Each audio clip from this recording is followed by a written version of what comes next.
জীবনে first time এমন একটা সিচুয়েশনে পড়লাম, আর এইভাবে রাস্তার পাশে সন্ধ্যায় খাওয়া দাওয়া করছি, ভাবতেই কেমন লাগে একটা। হ্যালো বেবিজ, কে হাল? আজ সন্ধ্যায় সকলে বাইরে তো এলাম, বাট কয়েকদিন ধরে আমরা খুব প্রবলেমের মধ্যেই চলছি। প্রবলেমটা কি সেটা তোমাদের সাথে শেয়ার করবো কি?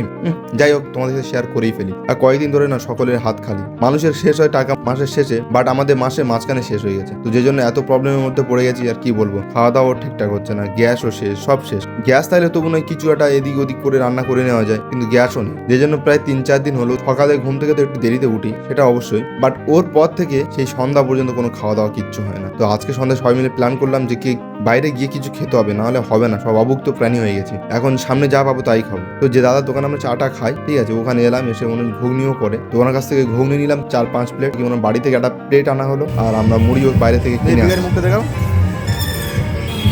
সবকিছু মিক্সড করে মোটামুটি এখানেই খাওয়া শুরু করে দিয়েছে। আর নিজেদেরকে ভাবতেই কেমন লাগছে যে রোডের পাশে দাঁড়িয়ে দাঁড়িয়ে এমন ভাবে খাচ্ছে, কি অবাক লাগছে ভাই। আর অসম্ভব খিদে লেগেছিল ভাই, সেই জন্য এইভাবে খাওয়া হচ্ছে না। এইগুলো হচ্ছে অভুক্ত প্রাণী।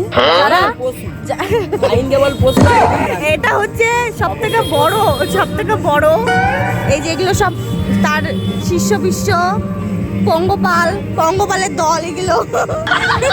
এরা হচ্ছে সকাল থেকে কিছু না খাওয়ার ফল। রাস্তায় মুড়ি কিনে, ঘুগনি কিনে, থালা পর্যন্ত কিনে রাস্তায় খাওয়া শুরু করেছে এরা। এই যে আরেকটাই চলে এসেছে পঙ্গপালের দলের মধ্যে, দেখেছো কেমন করে। এরা হচ্ছে চা খাচ্ছে, সাথে আবার কি এই ঘুগনি মুড়ি। এই যে